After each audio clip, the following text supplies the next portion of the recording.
அறிவோம் ஆரோக்கியம் நேயர்கள் அனைவருக்கும் அன்பான வணக்கங்கள். நான் ஸ்ரீவர்மா மருத்துவமனையின் பெண்கள் சிறப்பு மருத்துவர் ஜெயரூபா. இந்த நாள் இனிய நாளாக அமைய என்னுடைய மனமார்ந்த வாழ்த்துக்களும் பிரார்த்தனைகளும். இர்ரெகுலர் பீரியட்ஸ் இருக்கிறவங்க, பிசிஓடினால பாதிக்கப்பட்டவங்க, தைராய்டு மாதிரியான பிரச்சனை, உடம்பு வெயிட் அதிகமாக இருக்குன்னு சொல்கிறவங்க, காலையில் 20 நிமிஷம் நான் சொல்லக்கூடிய இந்த 6 விதமான யோகா பயிற்சிகளையும் நீங்கள் பண்ணீங்க அப்படின்னா உங்கள் உடம்புல நிறைய நல்ல மாற்றங்களை பார்க்கலாம். ஏன் யோக பயிற்சி மற்ற பயிற்சிகளை விட சிறந்தது? முக்கியமாக இந்த பிசிஓடி, தைராய்டு மாதிரியான பிரச்சனை இருக்கிறவங்களுக்கு ஏன் யோக பயிற்சியை பண்ணணும்? முதல் விஷயம், இன்சுலினோட ரெசிஸ்டன்ஸை கம்மி பண்ணும். அதுவும் நீங்கள் சுவாசத்தை முறைப்படுத்தி பண்ணும் பொழுது உங்கள் உடம்புல இருக்கக்கூடிய ஸ்ட்ரெஸ் குறைய ஆரம்பிக்கும்.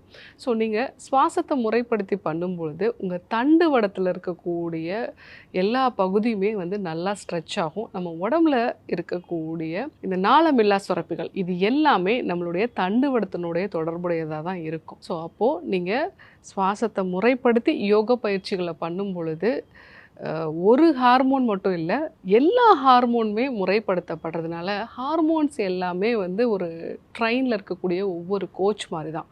ஒன்று பாதிக்கப்பட்டாலும் அடுத்த விஷயம் தடம் புரள ஆரம்பிச்சிடும். அதே மாதிரி தான் பிசிஓடி இருக்கிறவங்களுக்கு தைராய்டு ஹார்மோன்லேயும் ப்ராப்ளம் வரும், ஈஸ்ட்ரோஜன் ஹார்மோனில் ப்ராப்ளம் வரும், ப்ரொஜெஸ்ட்ரான் ஹார்மோனில் ப்ராப்ளம் வரும், இன்சுலின் ஹார்மோனில் ப்ராப்ளம் வரும். ஸோ அவங்களுக்கு அட்ரினல் ஹார்மோன்லேயும் பாதிப்புகள் வரலாம். ஸோ இந்த மாதிரி இது எல்லாமே ஒன்றை ஒன்று சார்ந்தது தான்.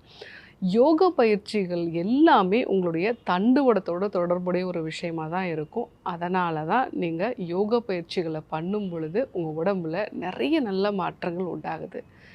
ரெண்டாவது விஷயம், உங்களோட ஸ்ட்ரெஸ் லெவல் நல்லாவே குறைய ஆரம்பிக்கும். அதுவும் காலை வேளைகளில் நீங்கள் பண்ணும் பொழுது ஸ்ட்ரெஸ்ஸு குறைய ஆரம்பிக்கிறதுனால அந்த நாளே உங்களுக்கு பாசிட்டிவான ஒரு நிலையோடு இருக்கும். மூணாவது விஷயம், உங்களுடைய பாடியில் மெட்டபாலிசம் மார்னிங் டைமில் தான் செட் ஆகும். இது ஒரு சாஃப்ட்வேர் மாதிரி. மார்னிங்கே நீங்கள் ப்ராப்பரான ஒரு யோக பயிற்சிகளை பண்ணும் பொழுது வளர்சிதை மாற்றம் முறைப்படுத்தப்படுறதுனால நீங்கள் சாப்பிட்ற உணவு உடம்பில் சத்துக்களாக போகும். அது கொழுப்பாக மாறி ஸ்டோர் ஆகாது. இந்த காரணங்களால் தான் நம்ம யோக பயிற்சியை பரிந்துரை பண்ணுறோம். என்னென்ன யோக பயிற்சிகளை பண்ணணும்? முதல்ல பண்ண வேண்டிய விஷயம் பத்த கோணாசனம், பட்டர்ஃப்ளை ஆசனம்னு நம்ம சொல்லுவோம். ஸோ இந்த பட்டர்ஃப்ளை ஆசனம் பண்ணும்போது நம்மளுடைய இன்னர் தை நல்லா ஸ்ட்ரென்தன் ஆகும். அதே மாதிரி pelvic floor muscles, core muscles இது எல்லாமே நல்லா ஸ்ட்ரென்தன் ஆகும். மூலாதார சக்கரம் ஆக்டிவேட் ஆகும். ஸோ இந்த ஆசன பயிற்சியை ஒரு 3 நிமிஷம் நீங்கள் பண்ணலாம். ஸோ அந்த மாதிரி பண்ணும் பொழுது உங்கள் உடம்புல மூலாதாரம் தூண்டப்படுறதுனால யூஸ்வலாக அந்த மூலாதாரம் பிளாக் ஆகிருந்தது அப்படின்னா ரொம்ப பேசிக்கான விஷயங்களில் நமக்கு பயம் இருக்கும். எப்போவுமே ஃப்யூச்சர் எப்படி இருக்குமோ அப்படிங்கிற ஒரு பயம் இருந்துகிட்டே இருக்கும். அந்த விஷயம் உங்களுக்கு குறைய ஆரம்பிக்கும். ரெண்டாவது, சுப்த பத்த கோணாசனம். இப்போ நம்ம பட்டர்ஃப்ளை ஆசனம் பண்ணோம் இல்லைங்களா, அதுலேயே நீங்கள் படுத்துட்டு பண்ணீங்க அப்படின்னா, இப்போ நம்ம உட்காந்துட்டு நம்மளுடைய கால்களை மடக்கி வயிறு வரைக்கும் கொண்டு அதாவது நம்ம கீழ்ப்பகுதி வரைக்கும் கொண்டு பண்ணுறது தான் பத்த கோணாசனம். இந்த பொசிஷன்லே நீங்கள் படுத்துட்டு உங்களுடைய சுவாசத்தை மட்டும் நீங்கள் கவனிச்சிங்க அப்படின்னா அதுதான் சுப்த பத்த கோணாசனம். இந்த ஆசன பயிற்சியில் உங்கள் பாடி நல்லா ரிலாக்ஸ் ஆகும். ஸோ அதே மாதிரி உங்கள் அடிவயிற்று தசைகளுக்கு அதிகமான அளவுக்கு இரத்த ஓட்டம் போக ஆரம்பிக்கும். நம்முடைய கர்ப்பப்பை அதை சுற்றி இருக்கக்கூடிய இடங்களுக்கு இரத்த ஓட்டம் நல்லா இருக்கிறதுனால ஃபாலிகல்ஸ் நல்லா மெச்சூர் ஆக ஆரம்பித்து கருமுட்டை ஆரோக்கியமாக உருவாக ஆரம்பிக்கும். நிறைய பேருக்கு அந்த பெல்விக் ஏரியாவில் ஒரு தடை எப்போவுமே இருக்கும். நாடி பார்க்கும்போது சில பேருக்கு அந்த மாதிரி தெரியும். அதே மாதிரி அவங்களுக்கே புரியும், அவங்களோட இடுப்பு பகுதியும் அடிவயிறு பகுதியுமே பலகீனமாக இருக்கும். ஸோ அந்த மாதிரி நிலைகளில் இந்த சுப்த பத்த கோணாசனம் பண்ணும் பொழுது அவங்களுடைய பெல்விக் ஃப்ளோர் மசில்ஸ்லாம் நல்லா ரிலாக்ஸ் ஆகும். எனர்ஜி ஃப்ளோ நல்லா அவங்களுக்கு இம்ப்ரூவ் ஆகிறத பார்க்கலாம். மூணாவது, சேது பந்தாசன பயிற்சி, இந்த பிரிட்ஜ் போஸ் அப்படின்னு நம்ம சொல்லுவோம்.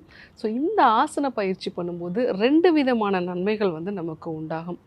முதல்ல உங்களுடைய பெல்விக் ஃப்ளோர் மசில்ஸ் நல்லா ஸ்ட்ரெச் ஆகும். அதே மாதிரி பின்னாடி இருக்கக்கூடிய க்ளூட் மசில்ஸுமே நல்லா ஸ்ட்ரெச் ஆகும். இது கூட உங்களுடைய தைராய்டும் ஸ்டிமுலேட் ஆகும். பிசிஓடி இருக்கிறவங்கள நிறைய பேருக்கு சப்கிளினிக்கல் தைராய்டு இருக்கிறத நம்ம பார்க்கலாம். ஸோ இந்த 2 விஷயத்தையும் அது சரி பண்ணுறதுனால இந்த பிரிட்ஜ் போஸும் நம்ம வந்து பண்ணலாம். இந்த பிரிட்ஜ் போஸ் வந்து ஒரு 4 நிமிஷம் வந்து நம்ம பண்ணணும். ஸோ ஒரு 30 செகண்ட்ஸ் வந்து நம்ம ஹோல்ட் பண்ணிவிட்டு திருப்பி நம்ம நார்மலுக்கு வந்துட்டு திருப்பி 30 செகண்ட்ஸ் வந்து நம்ம அந்த மாதிரி ஹோல்ட் பண்ணணும். ஸோ இந்த மாதிரி ஒரு 4 நிமிஷத்துக்கு வந்து நம்ம பண்ணோம் அப்படின்னா நம்மளுடைய தைராய்டும் ஆக்டிவேட் ஆகும். நம்மளுடைய அடிவயிற்றில் இருக்கக்கூடிய தசைகள் அங்கே இருக்கக்கூடிய உறுப்புகளுக்கு தேவையான இரத்த ஓட்டமும் வந்து அதிகமாகும். 4வது விபரீத கரணி ஆசன பயிற்சி. இந்த ஆசன பயிற்சி எப்படி பண்ணணும் அப்படின்னா, தரையில் படுத்துட்டு நம்ம கால்களை 90 டிகிரிக்கு செங்குத்தாக நம்ம வந்து உயர்த்தணும். ஸோ ஒருவேளை உங்களால் ஹோல்ட் பண்ண முடியல அப்படின்னா நம்ம ஒரு சுவத்து பக்கத்தில் படுத்துட்டு காலை வந்து உயர்த்தலாம்.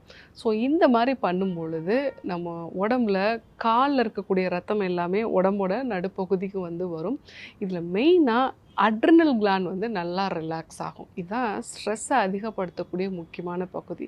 ஸோ இந்த பகுதி ரிலாக்ஸ் ஆகிறதுனால உங்கள் பாடியும் நல்லா வந்து மசில் டென்ஷன் வந்து நல்லா குறையும், மைண்டும் நல்லா ரிலாக்ஸ் ஆகும். ஸோ கால்லேருந்து ரத்த ஓட்டம் உங்கள் உடம்போட மற்ற பகுதிகளுக்கு வந்து வர ஆரம்பிக்கும். ஸோ இந்த ஆசன பயிற்சியை நீங்கள் ஈவன் நைட்டு கூட ஒரு 8 மணி போல் சாப்பிட்டு ஒரு மணி நேரம் கழித்து கூட நீங்கள் வந்து பண்ணலாம். ஸோ அந்த மாதிரி பண்ணும் பொழுது உங்களுக்கு நல்ல இரவு தூக்கமும் இருக்கும். காலை வேலைகள்லையும் இதை வந்து நம்ம பண்ணலாம். இது ஒரு 6 நிமிஷம் வரைக்கும் நம்ம வந்து பண்ணுறது நல்லது. ஸோ ஒருவேளை உங்களால் சப்போர்ட் இல்லாமலே வந்து கால்களை உயர்த்தி வைக்க முடியுது அப்படின்னா நம்ம காலை கீழே கொண்டு வந்துட்டு மீண்டும் வந்து மேலே கொண்டு போகிறது அந்த மாதிரி நம்ம வந்து ஒரு 10 முறை பண்ணலாம். ஸோ அந்த மாதிரி பண்ணும் பொழுது அடிவயிற்று தசைகளும் நல்லா வந்து ஸ்ட்ரென்தன் ஆகும், தொப்பையும் நல்லாவே வந்து குறைய ஆரம்பிக்கும். 5வதா புஜங்காசனம். இந்த புஜங்காசனம் வந்து பண்ணும் பொழுது நம்ம நுரையீரலுக்கு அதிகமான அளவுக்கு ஆக்சிஜன் வந்து போகுது. மெயினாக நம்மளோட இடுப்பு பகுதியில் அந்த T10 T11 இந்த தொராசிக் வெர்டிப்ரா லெவலில் நல்ல ஒரு ஸ்ட்ரெச் கிடைக்கிறதுனால அப்பர் பாடிக்கு நிறைய ஆக்சிஜன் வந்து போகுது. இது மசில் டென்ஷனை குறைக்குது. மெயினாக வந்து ஷோல்டரில் அப்பர் பேக்கில் இருக்கக்கூடிய மசில் டென்ஷன் எல்லாமே வந்து குறைக்குது. ஸோ இந்த ஒரு ஆசன பயிற்சியை நம்ம வந்து பண்ணும் பொழுது நம்ம அடிவயிற்று பகுதிக்கும் நல்ல ஒரு ப்ரெஷர் வந்து கிடைக்கும். ஸோ அங்கே இருக்கக்கூடிய அதிகப்படியான அபான வாயு இது எல்லாமே வந்து வெளியேற ஆரம்பிக்கும். ஸோ இந்த ஆசன பயிற்சியும் நம்ம வந்து ஒரு 3 நிமிஷம் வரைக்கும் வந்து பண்ணலாம். 6வதா சூரிய நமஸ்கார பயிற்சி. இது எல்லாமும் சேர்ந்தது தான் இந்த சூரிய நமஸ்கார பயிற்சி. இதை முறையாக உங்களுடைய சுவாசத்தை முறைப்படுத்தி பண்ணுறது. ஸோ 12 முறை நீங்கள் வந்து சூரிய நமஸ்கார பயிற்சி இல்லை 21 முறை நீங்கள் சூரிய நமஸ்கார பயிற்சியை நீங்கள் பண்ணுறீங்க அப்படின்னாலே உங்கள் உடம்பு நல்லா வந்து வேர்த்துடும், உங்கள் சுவாசம் வந்து கரெக்டாக முறைப்படுத்தப்படும், உங்கள் உடம்புல இருக்கக்கூடிய எல்லா தசைகளுமே வந்து ஆக்டிவேட் ஆகும். ஸோ இதனால் உங்கள் ஹார்மோன் சம்மந்தமான பிரச்சனைகளும் சரியாகும்.